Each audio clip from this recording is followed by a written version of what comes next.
السلام عليكم، يعود لكم فاروق بفيديو جديد، وطبعا فيديو اسطوري. اليوم مع خالتي راح نوريكم كيف افحط في لعبة راعي الهجولة.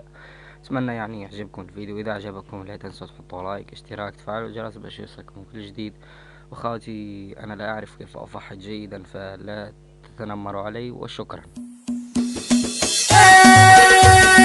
زلزلة أنتم كنوب للعرب سيطرة، شوشوا على القمة ضرب مفخرة. يا حرب يا حرب الدول دول دول دول، ارحب نوخ ركابك القصيد ما دام بالدعوة تعيد. هذا الجزائر والجديد لعيونهم حرب الدول، لجل قبيلة كلها وسط الجزيرة كلها، والكل حربه لها. يا حرب يا حرب الدول، يا حرب ومن العايدين، وكل عام فايزين بالطيب والعلم السمين. يا حرب يا حرب الدول.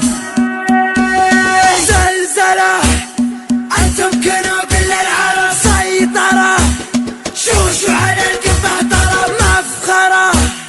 يا حرب يا حرب الدول دول دول دول، عيادكم انتم حرب، انتم كنوق للعرب، شوشوا على القمة ضرب. يا حرب يا حرب الدول، انتم هلا الفعل العادي، ولخصامكم سم وضيف، كم غازيين عود هزيل. يا حرب يا حرب الدول. يوم الجزيرة والعة فيها المعارك دالعة، كل القبايل جامعة من فعل مرحبة الدول. لا من حضرنا للنزال بل الخصومة يا مجال، ترجع نلحق وبلاد. يا حرب يا حرب الدول، السيوفنا وقت اللقاء ثروة من نحور العدا، لين يرضخ لامرنا. يا حرب يا حرب الدول، اللي نوانا بالردى يركض في ديته ويهدى.